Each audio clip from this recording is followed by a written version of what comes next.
नमस्कार, welcome to your own YouTube channel wealth creators. और मैं कल्पना गुप्ता एक बार फिर तहे दिल से आप सब लोगों का स्वागत करती हूँ आपके अपने चैनल वेल्थ क्रिएटर्स पर। और हमने पिछले वीडियो में डिफेंस सेक्टर पर बात की थी और ये बातचीत की थी कि क्यों ये सेक्टर, ये जो पूरी दुनिया में टर्मोइल चल रहा है और इतने सारे अनसर्टनिटीज़ हैं, चाहे वो अनएम्प्लॉयमेंट हो, चाहे वो वॉर हो, चाहे वो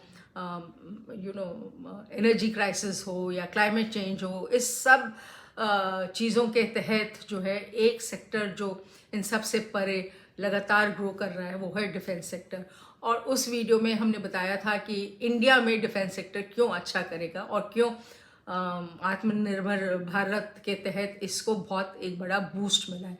तो जिन लोगों ने प्रीवियस वीडियो नहीं देखा है वो अगर जो इस वीडियो के एंड में लास्ट वीडियो देखेंगे तो उसमें इसका लिंक मिलेगा, आप उसको प्रेस करेंगे तो आप उसको देख सकते हैं। तो प्लीज़ उस वीडियो को ज़रूर देखिएगा, वो आपके लिए एक आई ओपनर होगा कि क्यों डिफेंस सेक्टर जो है उसमें इन्वेस्टमेंट करना चाहिए। और ये लॉन्ग टर्म के लिए 10 साल के लिए डिफेंस सेक्टर इंडिया का बूम ही करेगा, ऐसा मेरा मानना है। बट आप उस वीडियो को देखिएगा, जो आपको खुद समझ में आता है तो और एक्सप्लोर करिए and then you can do. तो उसमें हमने कहा था कि हम वो एपिसोड 1 था और हमने कहा था हम 3-4 एपिसोड्स में डिफेंस के स्टॉक्स कवर करेंगे। तो चलिए आज का वीडियो शुरू करते हैं। लेकिन शुरू करने से पहले अगर जो अभी तक आपने चैनल को सब्सक्राइब नहीं किया तो प्लीज़ सब्सक्राइब करें, क्लिक द बेल आइकन। और मैं बताऊं कि आप जब भी एक भी सब्सक्राइबर बढ़ता है ना तो बड़ा मोटिवेशन मिलता है एंड इट सीम्स कि जो आपने मेहनत की है उसका किसी ने एक्नॉलेजमेंट किया है, तो वो सारी जो मेहनत है वो रंग ले आती है। तो please subscribe to the channel if you have not subscribe till now. तो आज हम 2 स्टॉक्स डिस्कस करेंगे। एक गवर्नमेंट का है, मतलब एक पब्लिक सेक्टर अंडरटेकिंग है, और एक प्राइवेट सेक्टर अंडरटेकिंग है। तो पहले पब्लिक सेक्टर अंडरटेकिंग। अब पब्लिक सेक्टर अंडरटेकिंग में हम भारत डायनेमिक्स लिमिटेड बात करेंगे। और भारत डायनेमिक्स लिमिटेड जो है इसका इनकॉर्पोरेशन 1970 में हुआ था, मिनिस्ट्री ऑफ डिफेंस के अंतर्गत हुआ था। और इसका पर्पस ये था कि एक ये मैन्युफैक्चरिंग बेस बने for all the armed forces and it should make जो मिसाइल सिस्टम्स हैं, अंडर वाटर मिसाइल सिस्टम्स हैं, land to air missile systems हैं, वो सब आर्म्ड फोर्सेस के लिए बनाए। So it work in collaboration DRDO और फॉरेन ओरिजिनल इक्विपमेंट मैन्युफैक्चरर्स के साथ मिलकर उसने काम किया और वेरियस मिसाइल सिस्टम्स बनाए आर्म्ड फोर्सेस के लिए। और उसकी जो ओवर अ पीरियड उसने अपनी फैसिलिटीज़ को भी स्टेट ऑफ आर्ट बना दी और ये अब अंडर वाटर वेपन्स भी बनाता है, एयरबॉर्न प्रोडक्ट्स बनाता है। और उसके अलावा ये जो बनाता है प्रोडक्ट्स उनको पूरा लाइफ साइकिल सपोर्ट देता है, मतलब पूरी लाइफ में उसको सपोर्ट देता है और लाइफ एक्सटेंशन भी करता है। लाइफ एक्सटेंशन का मतलब क्या हो, जैसे कि आपको मालूम है कि ये भी जो भी डिफेंस के मिसाइल्स या वो बनती है वो हाईली टेक्निकल होती है और उसमें बहुत सारे कंपोनेंट्स होते हैं। तो कभी कभी क्या होता है कि हर कंपोनेंट की एक लाइफ होती है। तो हो सकता है पूरा सिस्टम ठीक चल रहा है लेकिन उसमें एक स्क्रू गड़बड़ हो गया, तो उस स्क्रू को की लाइफ का, सिस्टम की लाइफ हो सकता है 20 ईयर्स है और स्क्रू की लाइफ 5 ईयर्स है। तो वो स्क्रू बदल देंगे rather than changing the full system या anything else. It could be any part which has a lesser life cycle than the full system, तो उसको रीफर्बिश करते हैं और इस तरह से पूरे सिस्टम की लाइफ जो है वो एक्सटेंड हो जाती है। तो ये बीडीएल जो है वो जो बनाता है वो अपने इंडिजिनस कंजम्पशन के लिए, मतलब अपनी मिलिट्री के लिए भी बनाता है और एक्सपोर्ट भी करता है।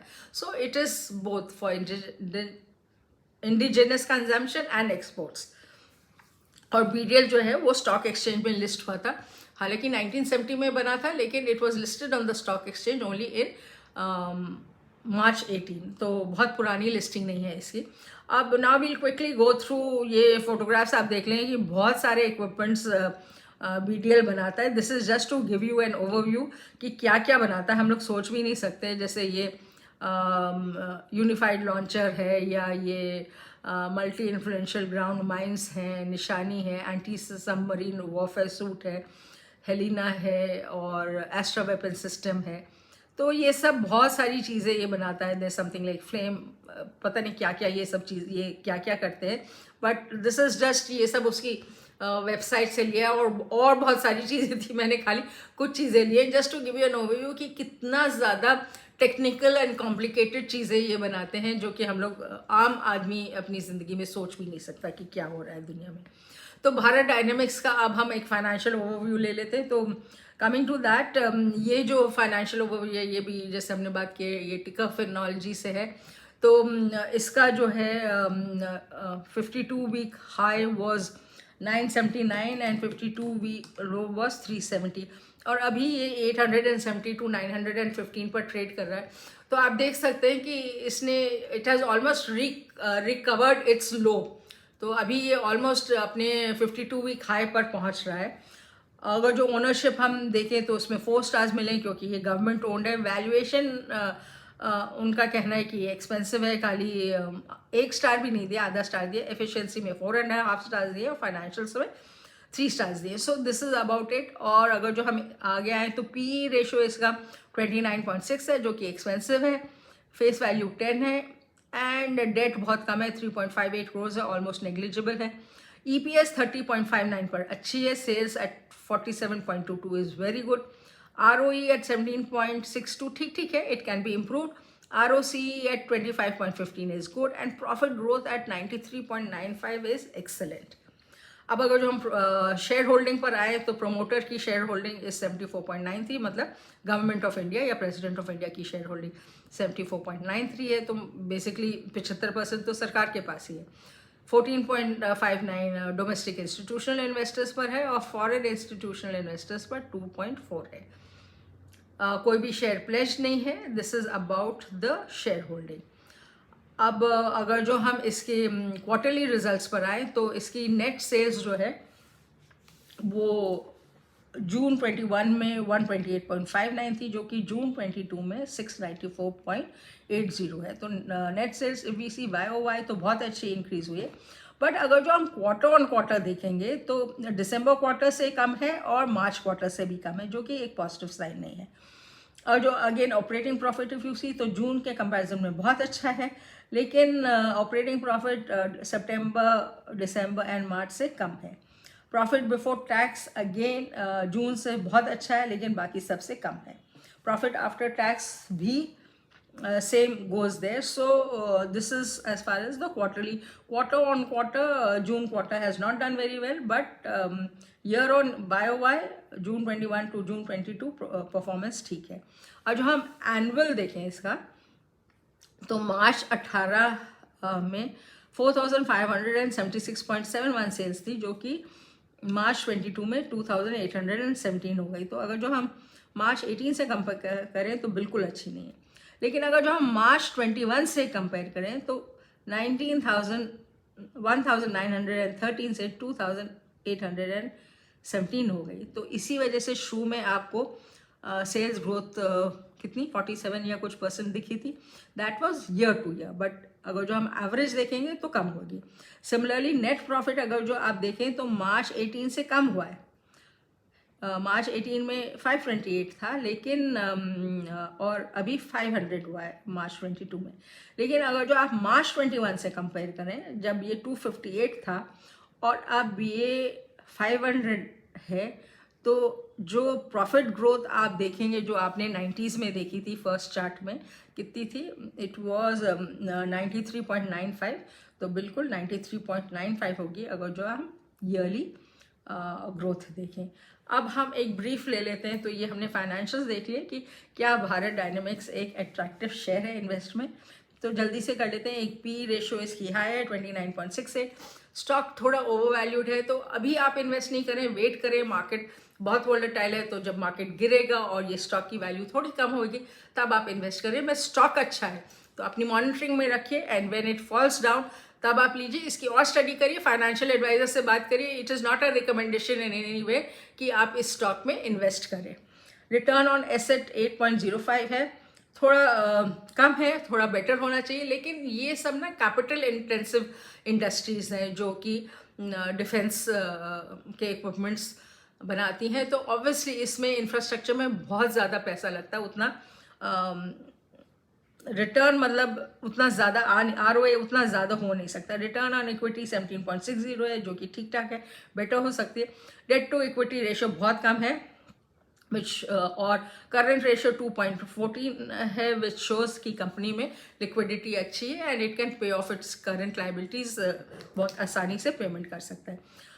सेल्स ग्रोथ 47.22 थी जो कि सेटिस्फैक्ट्री है। ऑपरेटिंग मार्जिन्स जो हैं वो 25.61 है जो कि ऑपरेशनल एफिशिएंसी शो करता है कंपनी की। तो ऑपरेशनल एफिशिएंसी अच्छी है तो the company is good. And inventory turnover 1.85 है जो कि अगेन इसमें वो कहेंगे कि इन्वेंट्री टर्नओवर 1.85 बहुत अच्छी नहीं है और इनएफिशिएंट है।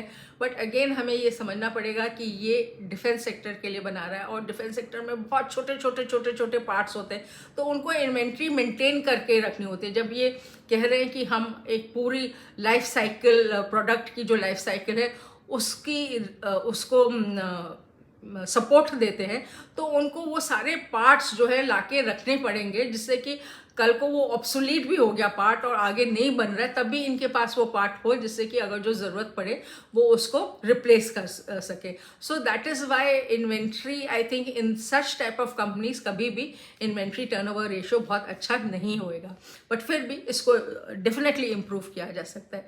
तो ये सारे प्रोज एंड कॉन्स थे भारत डायनेमिक्स लिमिटेड के लिए। ये पब्लिक सेक्टर अंडरटेकिंग है और अगर जो आपको ये पसंद आया तो इसमें डीप स्टडी करिए, अपनी मॉनिटरिंग में रखिए, अपने फाइनेंशियल एडवाइजर से बात करिए और तब इन्वेस्ट करिए। Defence sector as a whole is going to be a booming sector. अब आते हैं नेक्स्ट कंपनी पर जो कि एमटार टेक्नोलॉजीज़ है। ये एक प्राइवेट सेक्टर कंपनी है।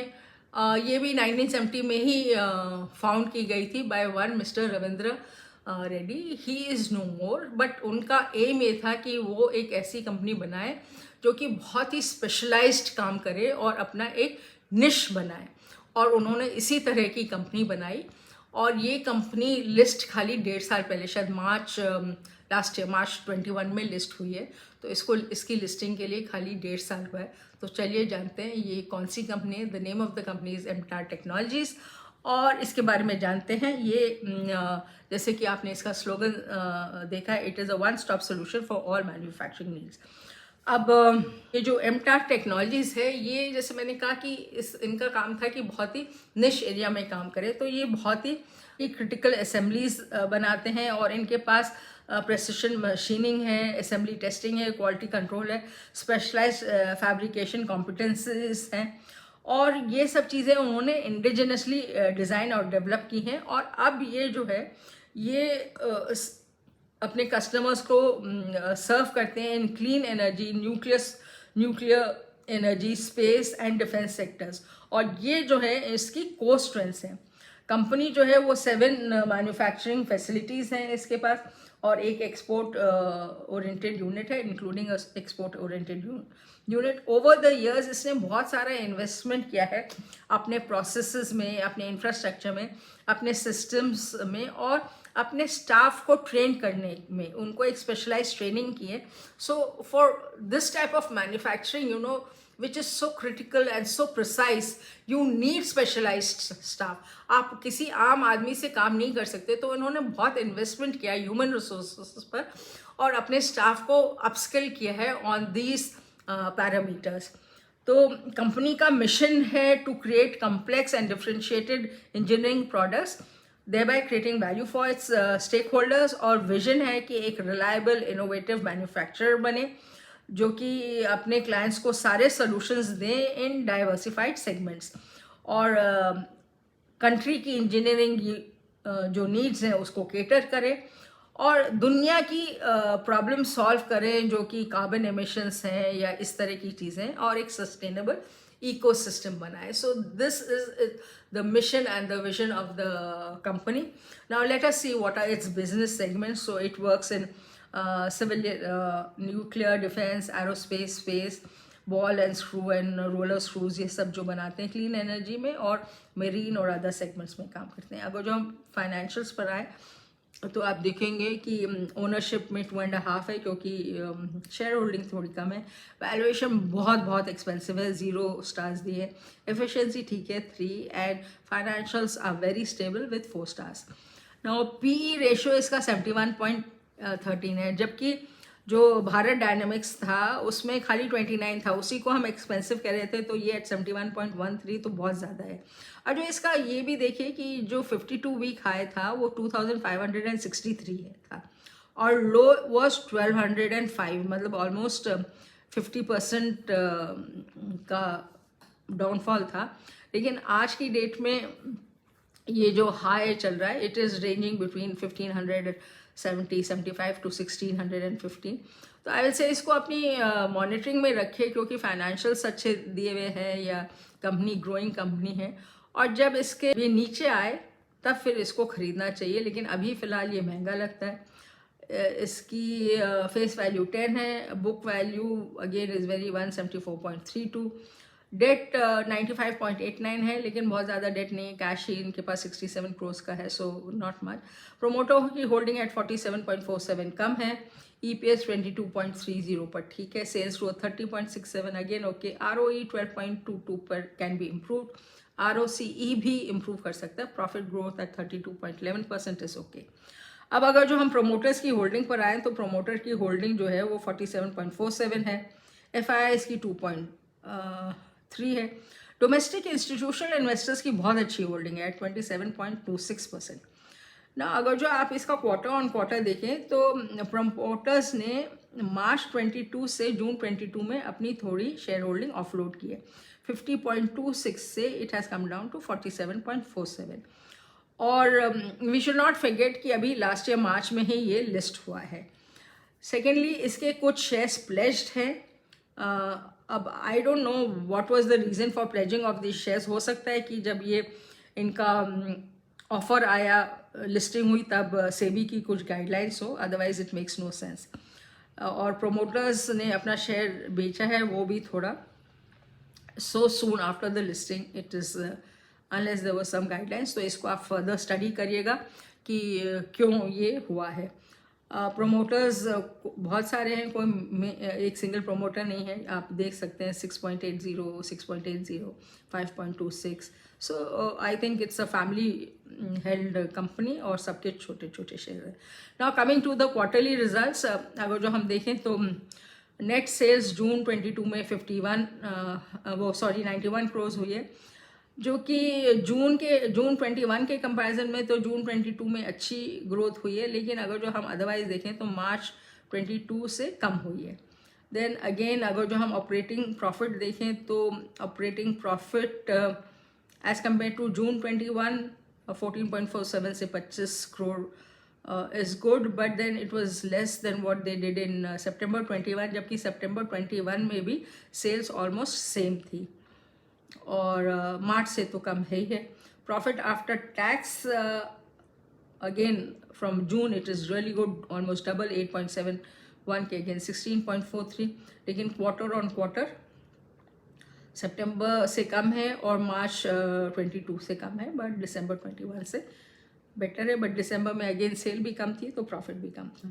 और जो अब हम एनुअली देखें तो एनुअली इफ़ यू सी तो एनुअल में पिक्चर बेटर होती है, सेल्स में कंसिस्टेंटली ग्रोथ हो रही है, और year March 18 to March 19, 20, 21 and 22 consistently growth हो रही है, विच इज़ रियली गुड। और जो हम प्रॉफिट भी देखें तो प्रॉफिट भी, ऑपरेटिंग प्रॉफिट भी ईयर ऑन ईयर ग्रो कर रहा है, again a positive sign.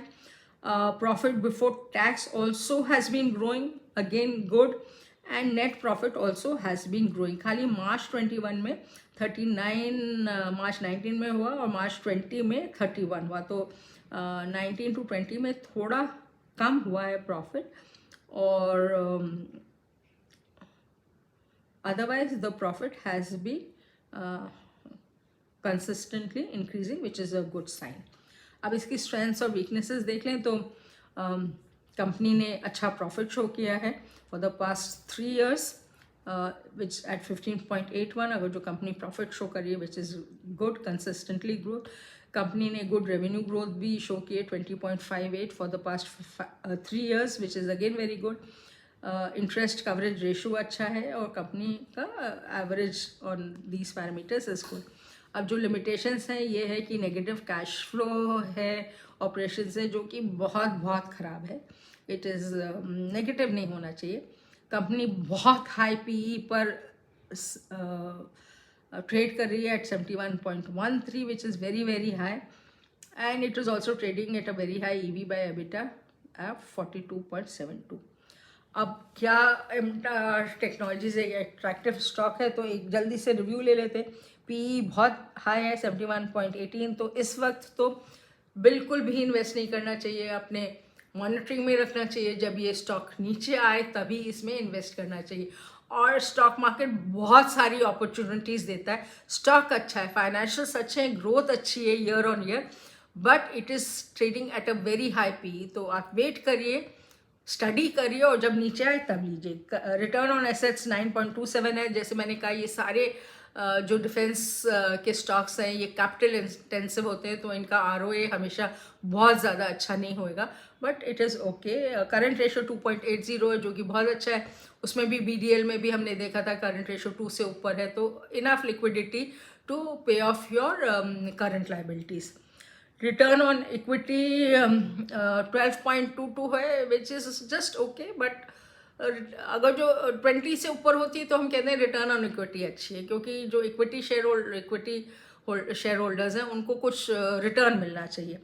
Date to equity ratio 0.18 है, जो कि मतलब बहुत अच्छा है, बल्कि ना के बराबर है। तो अगर जो डेट कंपनी के पास नहीं है तो इससे अच्छी क्या बात हो सकती है। सेल्स ग्रोथ 30.67 पर अच्छी है, परफॉर्मेंस अच्छी है, कंसिस्टेंटली सेल्स ग्रोथ हो रही है। ऑपरेटिंग मार्जिन भी अच्छा है, 29.3 थी, very good operating margin, which shows that the company is really running efficiently. Inventory turnover ratio, जैसे हमने कहा कि ये सारी जो डिफेंस की कंपनीज हैं उनको बहुत सारी इन्वेंट्री स्टॉक करने के रखनी होती है, क्योंकि ये पूरा life span of the equipment में सपोर्ट देते हैं। तो अगर जो कोई छोटा सा भी पार्ट ख़राब हो गया उनको स्टॉक करके रखनी होती है जब भी। और इनके कॉन्ट्रैक्ट्स ऐसे होते हैं लॉन्ग टर्म, 20 साल 25 साल, ऐसा तो नहीं है। It is not, defence equipments are not use and throw कि आज खरीदा ख़राब हो गया 3 साल बाद रिप्लेस हो गया। वो तो जैसे शिप है, वो भी मतलब it goes on for 20, 25, 30, 35 years तक चलती है, तो उतने पीरियड के लिए इनको स्पेयर पार्ट स्टॉक करके रखने होते हैं। तो that is why the inventory turnover ratio can never be very good. So this is all about MTAR Technologies and BDL. मैं उम्मीद करती हूँ आपको ये वीडियो अच्छा लगा होगा। अगर जो आपको वीडियो पसंद आया है तो इसको लाइक, शेयर और सब्सक्राइब ज़रूर करिएगा। एंड में फर्स्ट वाला वीडियो है, उसका लिंक दिया है, उसको क्लिक करके ज़रूर देखिएगा, it should help you. And look out for the next video, उसमें हम फिर 2 या 3 शेयर्स डिस्कस करेंगे। Meanwhile be safe, happy investing and take care.